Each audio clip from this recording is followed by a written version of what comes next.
Two of the most well-known war-based video games go head-to-head, and we're here to decide which is better. Power isn't just about the ability to destroy. Welcome to WatchMojo.com, and today we'll be going shot for shot to decide which military shooter stands tall, EA's Battlefield or Activision's Call of Duty.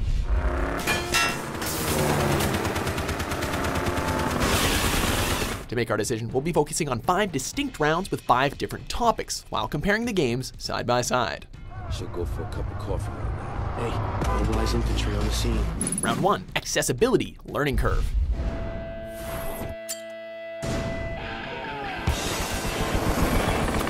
Watch and learn. Accessibility is necessary if you want your game to become popular. While the Battlefield series definitely is popular, it certainly isn't all that accessible. The series features so many weapons, vehicles, and a variety of other choices that mastering the game can become really difficult. Each map and game type requires a different approach, and players need to adjust their playing styles accordingly throughout individual matches. Speaking of maps, the ones featured throughout the Battlefield series are huge, requiring players to spend a lot of time in them, mastering each corner, pathway, shortcut, and route. Often, you don't even know who killed you, and with potentially 32 other players on the opposite team, there are a lot of different ways for you to end up dead. On the other hand, the Call of Duty series is much more reliant on its pick-up-and-play approach, including quick kills, a rapid pace, and aiming assistance. While there are numerous weapons, they don't necessarily require mastering. You can just pick it up and start blasting.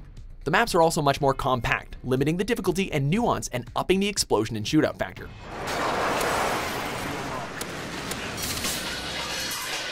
These games are extremely popular for a reason. Anyone can pick up a controller and start shooting.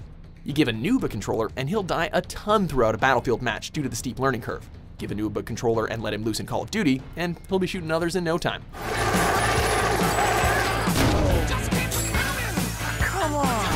While we would never reward a game that requires a basic lack of skill, the accessibility in Call of Duty is undeniable.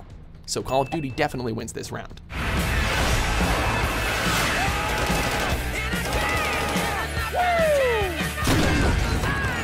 Go get him, noob. Round 2, Weapons and Upgrades.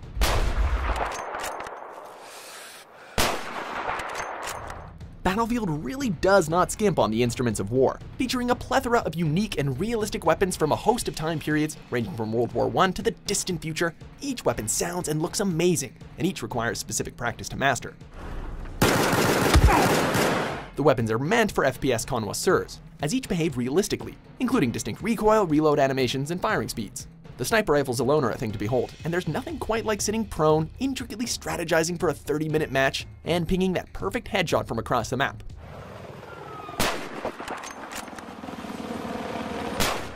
But if there's one thing that the Battlefield series does better than any of its competitors, and the one thing it's always been known for, it's the vehicles, ranging from jets and helicopters to APCs and tanks. Each requires tons of practice, but are oh so satisfying once you get the hang of them. Just try not to get shot out of the air by an enemy sniper.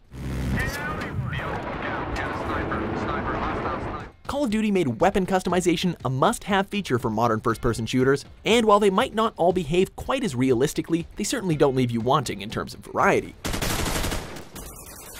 The Call of Duty series also brings in perks, which included unique variations like faster reloading or extra ammunition, allowing for each player to individually customize their experience and loadouts.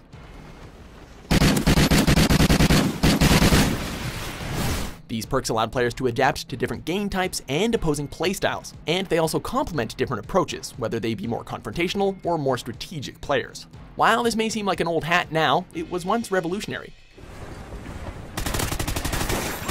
I'm ready. As original as the perk and killstreak systems were, the weapons and vehicles of Battlefield are just too numerous and complex to ignore. We love the realistic and loving approach that the series takes towards its weapons, and the feeling of finally mastering a given piece of machinery is just that little bit much better than what you'll get playing Call of Duty.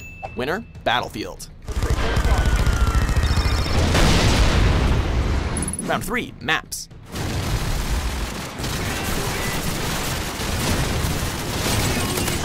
The maps throughout the Battlefield series are meant to spur player exploration and creativity. There are a host of different options you can undertake in order to take full advantage of the massive maps. You can snipe from afar, take a jet for a spin, commandeer a tank, rush in guns blazing, etc., etc. Due to the massive size of these maps, players are required to actually learn their layouts and strategize accordingly. That's not to say that the maps are all wide open fields. The Metro map offers a unique two-level approach, either through the city streets or through the tight underground tunnel network. Strike at Karkand offers very narrow streets with multiple alleyways and choke points to cover, while fan favorite Wake Island's unique layout allows for a tug-of-war conflict that's large enough for full-scale air combat. As previously mentioned, the maps in Call of Duty are much smaller and more compact. As a result of this, many matches eventually turn into high-octane shootouts, complete with explosions, airstrikes, and tons of grenades as players all focus on one distinct area of the map, where all of the action is occurring. Fan favorite Nuketown offers a symmetrical layout ideal for both teams.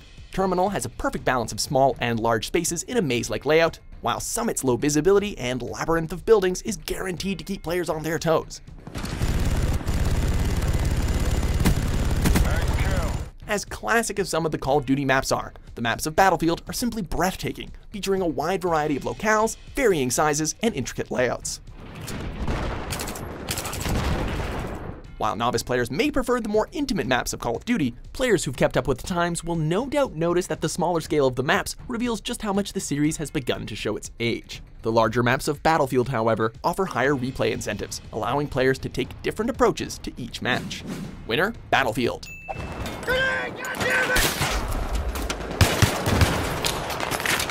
Round 4, single player. I don't think so. Unfortunately, this is where Battlefield falters. While the characters of Bad Company may have been fun and interesting, the campaigns since Battlefield 3 have been boring affairs and easily the worst aspects of those games, with many people even forgoing the campaigns altogether, WatchMojo staff included. Okay, I guess I had to visit sooner or later. Most of the AI is laughably bad, the characters are completely forgettable, and the stories themselves tend to have pacing issues.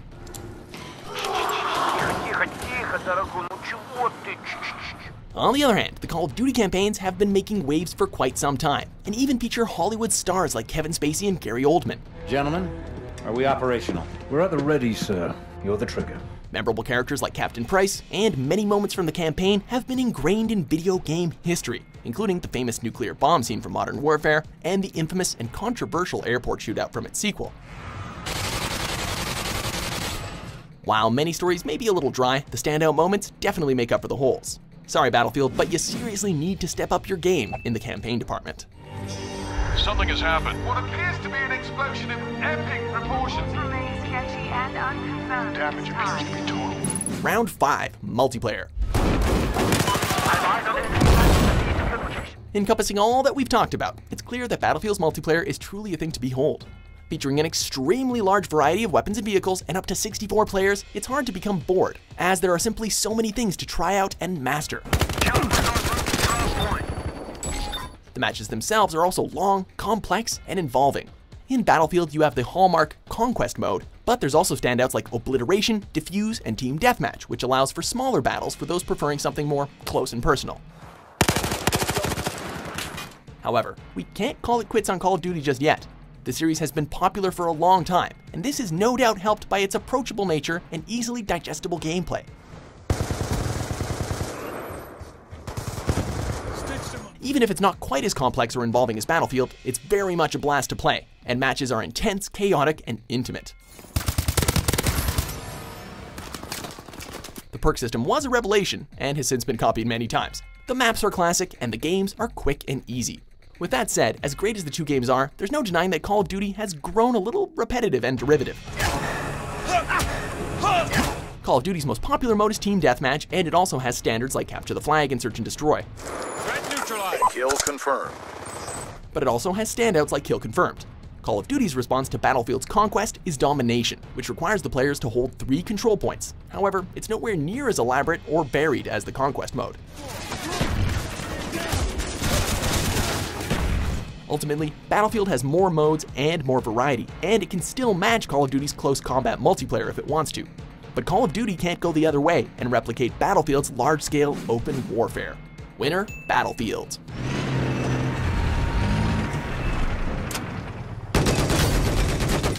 Well, there we have it. Battlefield wins out over Call of Duty with a score of 3-2. While Call of Duty may have better campaigns and easier accessibility, Battlefield just has a few more things to offer gamers in terms of variety and depth, which means it takes today's showdown.